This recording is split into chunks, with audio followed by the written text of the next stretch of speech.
Hi hello viewers, welcome back to our channel. நான் உங்கள் PK வந்தாச்சு.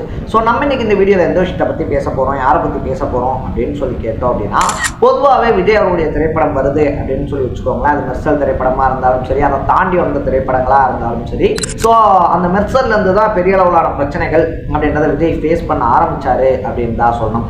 அதுக்கு முன்னாடியே வந்துட்டு பார்த்தோன்னா இந்த தலைவா படம் இருக்கு இல்லையா, அதுலேயே அரசியல் பிரச்சனைகள்லாம் வந்தாலும் கூட மெர்சல் படத்துக்கு பெரிய பெரிய அரசியல் ஜாம்பவான்கள் ராகுல் காந்தி மாதிரியான ஆட்கள் கூட வந்துட்டு தங்களுடைய குரலை கொடுத்துருந்தாங்க. அப்படி ஒவ்வொரு படமும் வந்துட்டு ரிலீஸ் ஆகிறதுக்குள்ள எக்கச்சக்கமான ப்ரெஷர்ஸ், எக்கச்சக்கமான பொலிட்டிக்கல் நெருக்கடிகள் அப்படின்றதெல்லாம் தாண்டி தான் விஜய் அவருடைய ஒவ்வொரு படமுமே ரிலீஸ் ஆகும். இந்த டைம் வந்துட்டு பார்த்தோம் அப்படின்னா அந்த சென்சார் சர்டிஃபிகேட் இருக்கு இல்லையா, சென்சார் சர்டிஃபிகேட்ல பாலிடிக்ஸ் பண்ணிக்கிட்டு இருக்கு ஆளும் தரப்பு அப்படின்னே சொல்லலாம். ஸோ இதுக்கு வந்துட்டு திமுக தான் காரணம் அப்படின்னு சொல்லி இங்க இருக்கவங்க சொன்னா, இதுக்கு நாங்க காரணம் கிடையாது, இது நீங்க கேள்வி கேட்கணும் அப்படின்னா மத்திய அரசாங்கத்தை தான் கேட்கணும், அவங்களுடைய கண்ட்ரோல்ல தான் அது இருக்கு அப்படின்னு சொல்லிட்டு அவங்க சொல்றதும், ஜனநாயகனுக்கு வந்துட்டு இந்த சென்சார் சர்டிபிகேட் கிடையாது, ஆனா ஜனநாயகனுக்கு அப்புறமா வந்துட்டு தணிக்கைக்கு அனுப்பப்பட்ட பராசக்திக்கு நாங்க சர்டிபிகேட் கொடுப்போம் அப்படின்னு சொல்லிட்டு அவங்க பாலிடிக்ஸ் பண்றதும் உச்சகட்ட கோபத்தை எழுப்பியிருக்கு அப்படின்னு சொல்லலாம். இது எல்லாத்தையும் தாண்டி நீதிமன்றத்துக்கு போனா அவங்க பேசாம நீங்க ஜனவரி 10ஆம் தேதி வரலாமே, ஏன்னா தை பிறந்தா வழி பிறக்கும் அப்படின்னு சொல்றாங்க இல்லையா, நீங்க ஏன் ஜனவரி 10ஆம் தேதி வரக்கூடாது அப்படின்ற கேள்வியையும் முன் வச்சிருக்காங்க. ஸோ ஜனநாயகனை சுற்றி நடக்கக்கூடிய பாலிடிக்ஸ் அப்படின்றது என்ன, அதை தாண்டி ஜனநாயகன் இந்த பாலிடிக்ஸ் எல்லாம் உடைச்சிட்டு ஜனவரி 9 ரிலீஸ் ஆகிறதுக்கான வாய்ப்பு இருக்கா அப்படின்ற மாதிரி பல விஷயங்களை தான் நம்ம பேச போகிறோம். அதுக்கு முன்னாடி நம்ம சேனலுக்கு நீங்கள் புதுசாக வந்திருந்தீங்க அப்படின்னா இதே மாதிரி அப்பப்போ அப்டேட்டாக போயிட்டு இருக்க விஷயங்கள், அது கரண்ட் அஃபேர்ஸாக இருந்தாலும் சரி, பாலிடிக்ஸாக இருந்தாலும் சரி, ஸ்போர்ட்ஸாக இருந்தாலும் சரி, அப்பப்போ அப்டேட்டாக போயிட்டு இருக்க விஷயங்களை நீங்கள் தொடர்ந்து தெரிஞ்சுக்கணும் அப்படின்னு ஆசைப்பட்டீங்கன்னா மறக்காம சேனலை ஃபாலோ பண்ணி சப்ஸ்கிரைப் பண்ணிக்கங்க. ஸோ ஃபர்ஸ்ட் ஆஃப் ஆல் வந்துட்டு பார்த்தோம் அப்படின்னா ஜனநாயகன் படம் இருக்கு இல்லையா, இந்த படம் வந்துட்டு படப்பிடிப்பெல்லாம் ஆரம்பிக்கும் போது விஜயாவுடைய கடைசி படம் அப்படின்ற ஒரு டேக்லைனோட தான் ஸ்டார்ட்டே ஆச்சு. அதுவும் வினோத் இருக்கார் இல்லையா, சதுரங்க வேட்டை, தீரன், இந்த மாதிரியான படங்களை கொடுத்தவர். ஸோ அவர் வந்துட்டு பார்த்தோம் அப்படின்னா டைரக்ட் பண்ணுறாரு அப்படின்னும் போது இந்த படத்தின் மேலே எக்கச்சக்கமான எக்ஸ்பெக்டேஷன் இருந்துச்சு. ஸ்டார்டிங்லேருந்து இது பகவந்த் கேசரி இருக்கு இல்லையா, அதனுடைய ரீமேக் அப்படின்ற மாதிரி நிறைய விஷயங்கள் அப்பப்போ அப்டேட்ஸாக இருந்தாலும் சரி, அதை தாண்டி வந்துட்டு பார்த்தோம் அப்படின்னா கசீரதாக இருந்தாலும் சரி, தொடர்ந்து நடந்துக்கிட்டே தான் இருந்துச்சு.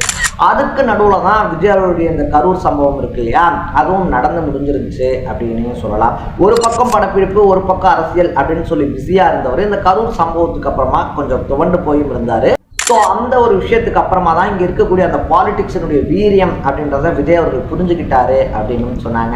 நம்மளை கார்னர் பண்ணணும் அப்படின்னு சொல்லிட்டு முடிவு பண்ணிட்டாங்கன்னா 40 உயிர்கள் அப்படின்றதெல்லாம் அவங்க கண்ணுக்கு ஒரு விஷயமே கிடையாது அப்படின்னு சொல்லிட்டு புரிஞ்சவர் தான் நம்ம தமிழ்நாட்டுக்குள்ள மறுபடியும் இந்த படத்தினுடைய இசை வெளியீட்டு விழா இதெல்லாம் வைக்கிறோம் அப்படின்ற பட்சத்தில் வந்துட்டு இதை காரணமாக வச்சு நம்மளை சுற்றியாக இருந்தாலும் சரி, இல்லை அதை பார்க்க வரக்கூடியவங்களுக்காக இருந்தாலும் சரி, ஒரு பொலிட்டிக்கல் ப்ரெஷர் அப்படின்றது கிரியேட் ஆகும் அப்படின்னு சொல்லிட்டு தான் கடைசி படம் அப்படின்னு சொல்லி இருந்தாலும் எக்கச்சக்கமான ரசிகர்கள் இங்கிருந்து மலேசியாவுக்கு வர முடியாது அப்படின்ற சுச்சுவேஷன்லாம் இருந்தாலும் கூட பரவாயில்ல, சேஃப் அண்ட் செக்யூராக நடந்தால் போதும் அப்படின்ற ஒரு மைண்ட் செட்டில் மலேசியாவில் அந்த விழாவை ஏற்பாடு பண்ணியிருந்தாங்க.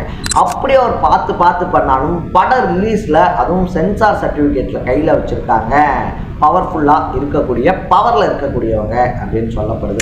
நம்ம எல்லாத்துக்குமே தெரியும், இன்னும் ஏன் பவர்ஃபுல்லாக இருக்கவங்கன்னு உடச்சி பேசணும் அப்படின்னு சொல்லி முடிவு பண்ணிட்டோம்னா, திமுக நடத்தக்கூடிய ரெட் ஜெயண்ட் மூவிஸ் இருக்கு இல்லையா, ரெட் ஜெயண்ட் மூவிஸ் தயாரிக்கக்கூடிய எல்லா படங்களுக்கும் வந்துட்டு இந்த சென்சார் சர்டிஃபிகேட் பிரச்சனை, அதை தாண்டி ஒரு படத்தை ரிலீஸ் பண்ணோன்னா அதுக்கு என்னென்ன ப்ரொசீஜர்ஸ் இருக்கோ அதெல்லாம் சும்மா மின்னல் வேகத்தில் நடந்து முடியுது அப்படின்னே சொல்லலாம். இதை தாண்டி வந்துட்டு பார்த்தோம் அப்படின்னா இப்போ ரீசெண்டாக ரிலீஸ் ஆகுது அப்படின்னு சொல்லி அனௌன்ஸ் பண்ணப்பட்ட பராசக்தி திரைப்படம் இருக்கு இல்லையா, அதுக்குமே வந்துட்டு சான்றிதழ் அப்படின்றது கொடுக்கப்பட்டுருச்சு அப்படின்னு சொல்றாங்க.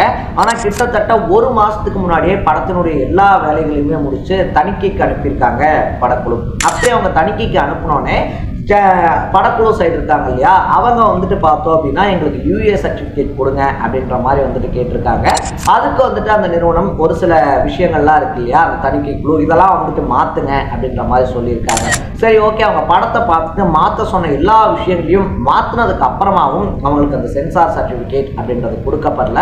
படம் ரிலீஸ் ஆகிறதுக்கு இன்னும் 3 நாள் தான், அதாவது நாளைக்கு காலையில் நீங்கள் இந்த வீடியோவை பார்ப்பீங்க. ஸோ நடுவில் ஒரே நாள் தான் இருக்குது அப்படின்றதுனால அவங்க இன்னும் தரலைங்க அப்படின்னு சொல்லிட்டு நீதிமன்றத்துக்கிட்ட போகும்போது நீதிமன்றத்தில் வந்துட்டு பார்த்தோன்னா படத்தரப்பு இருக்காங்க இல்லையா, அவங்க நம்ம சொன்ன விஷயத்தை முன்வைக்கிறாங்க. இந்த மாதிரி நாங்கள் முன்னாடியே போட்டு காட்டிட்டோங்க, ஒரு சில கரெக்ஷன் சொன்னாங்க, நாங்கள் கரெக்ஷன் பண்ணிட்டோம் அப்படின்னு சொல்லிட்டு.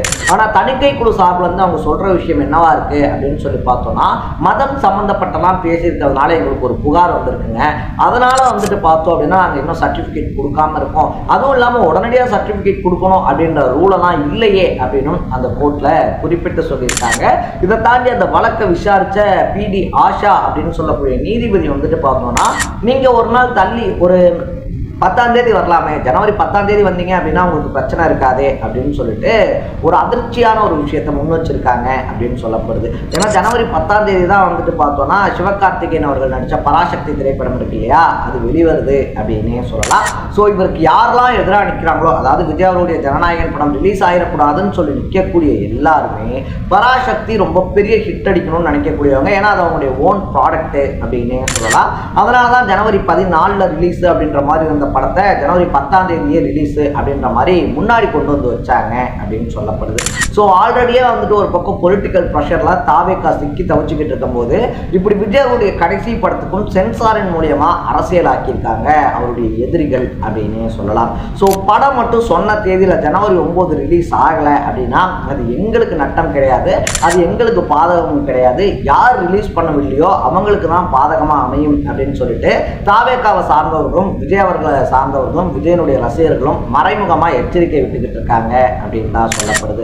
ஸோ என்ன நடக்க போகுது, கோர்ட் என்ன தீர்ப்பு கொடுக்க போறாங்க அப்படின்றத நம்ம பொறுத்து இருந்தா பார்க்கணும்.